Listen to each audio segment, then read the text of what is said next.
Hai semuanya, ketemu lagi dengan Mang Guru. Pada kesempatan kali ini, kita akan belajar materi IPS kelas 8 tema 1 tentang kondisi geografis dan pelestarian sumber daya alam. Tujuan pembelajaran tema 1 ini ada 5 poin, tapi untuk kesempatan kali ini kita fokus pada poin mendeskripsikan keragaman alam Indonesia. Jadi, pembahasan pertama kita tentang keragaman alam Indonesia, di mana membahas tentang proses geografis memengaruhi keragaman alam Indonesia. Tahukah kalian luas Indonesia itu berapa kira-kira ya? Wah, ternyata luas Indonesia itu dibagi menjadi dua. Ada luas lautan dan luas daratan. Luas lautan 5,8 juta kilometer persegi, sedangkan luas daratan hanya 1.910.932,37 kilometer persegi. Selain itu, kita juga akan membahas tentang letak-letak Indonesia. Ada letak geografis, astronomis, dan geologis. Yang pertama, kita akan membahas letak geografis. Letak geografis adalah posisi suatu wilayah berdasarkan kenyataan di permukaan bumi. Lantas, di mana letak geografis Indonesia? Wah, Indonesia berada di antara dua benua dan dua samudera. Benua Asia di sebelah utara dan benua Australia di selatan. Serta Indonesia berada di antara Samudra Hindia dan Samudra Pasifik. Indonesia di sebelah utara langsung berbatasan dengan Malaysia, Brunei Darussalam, dan Filipina. Di sebelah selatan dengan Australia, dan di sebelah barat dengan Samudra Hindia, dan di timur dengan Papua Nugini. Posisi silang atau cross possession antar benua di Indonesia ternyata memberi banyak pengaruh bagi Indonesia. Kira-kira pengaruhnya apa saja ya? Yang pertama, Indonesia berada di antara jalur perdagangan dunia. Dan yang kedua, Indonesia kaya akan budaya. Dan yang ketiga, kaya akan sumber daya laut. Dan yang keempat, memiliki dua musim karena dipengaruhi angin muson. Selanjutnya membahas tentang letak astronomis. Letak astronomis merupakan posisi suatu tempat berdasarkan garis lintang dan garis bujur. Garis lintang, sebuah garis hayal yang melingkari permukaan bumi secara horizontal.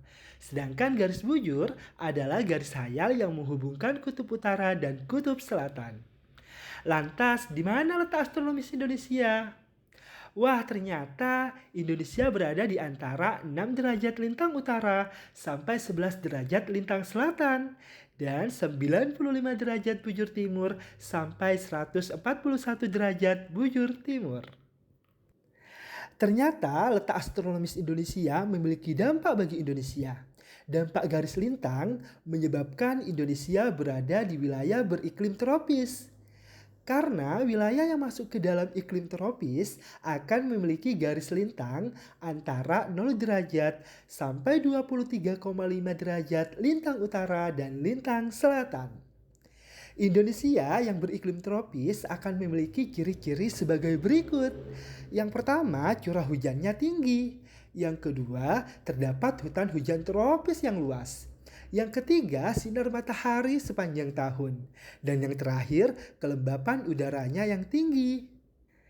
Sedangkan dampak garis bujur Indonesia menjadikan Indonesia dibagi menjadi 3 waktu. Ada waktu Indonesia Barat yang mencakup wilayah Pulau Sumatera, Pulau Jawa, Madura, Provinsi Kalimantan Barat, Kalimantan Tengah, dan pulau-pulau lainnya.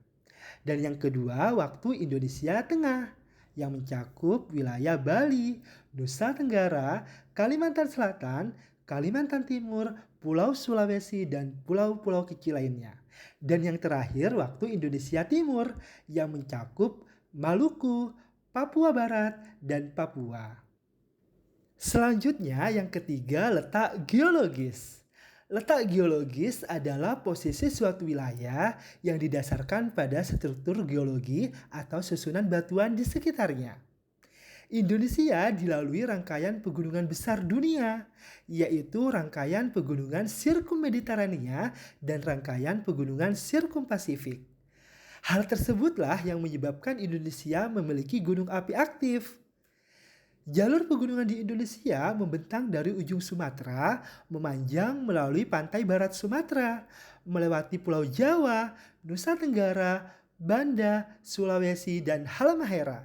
Gunung aktif di Indonesia sebanyak 127 gunung api. Aktivitas vulkanik yang intens di Indonesia terjadi karena pertemuan tiga lempeng dunia. Lempeng Eurasia di sebelah utara, lempeng Indo-Australia di sebelah selatan, dan lempeng Pasifik di sebelah timur. Hal tersebutlah yang menyebabkan Indonesia rawan terjadi gempa bumi. Secara geologis, Indonesia terletak di daerah tiga dangkalan. Yang pertama, dangkalan Sunda. Dangkalan Sunda merupakan daerah yang menghubungkan wilayah Indonesia bagian barat dengan benua Asia. Dan yang kedua, dangkalan Sahul.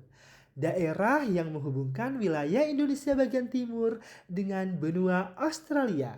Dan yang ketiga, daerah laut pertengahan Australia Asiatis yang merupakan daerah yang terletak di wilayah tengah antara dangkalan Sunda dan dangkalan Sahul.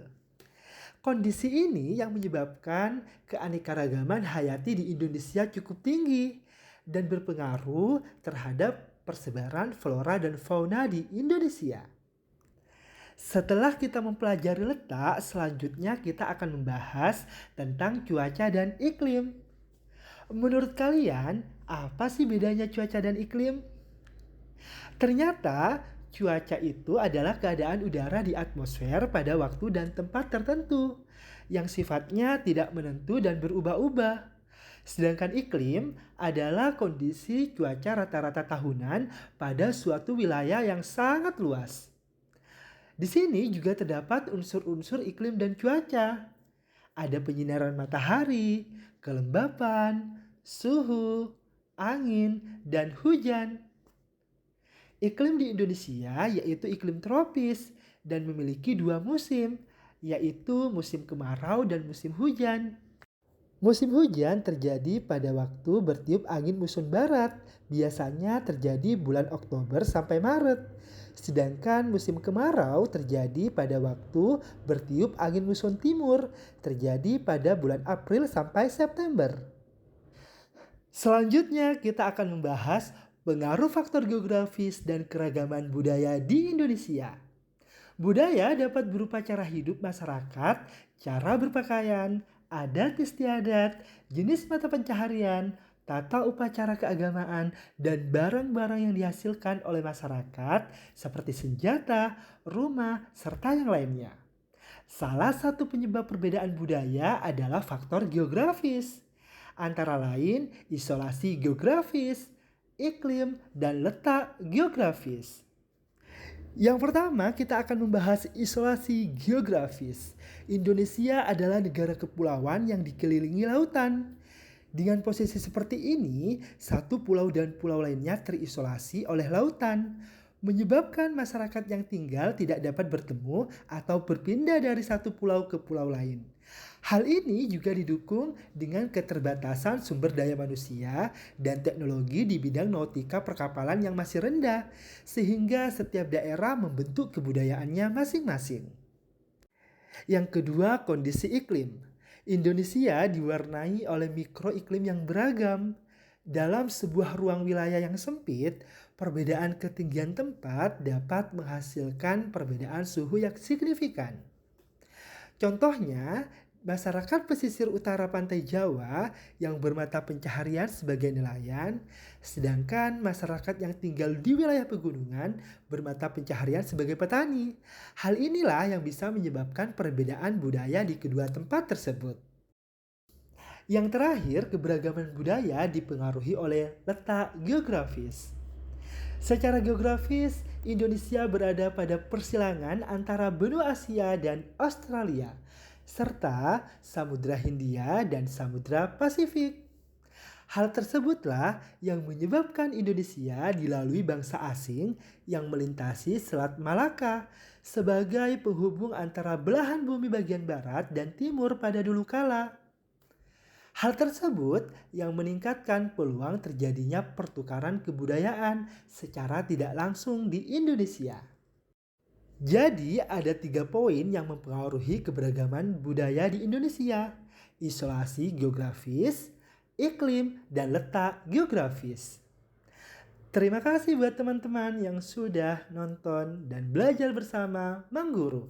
Jangan lupa like, comment, and subscribe. Jangan lupa juga ikuti TikTok dan Instagram Mang Eba. Sampai jumpa di pertemuan berikutnya.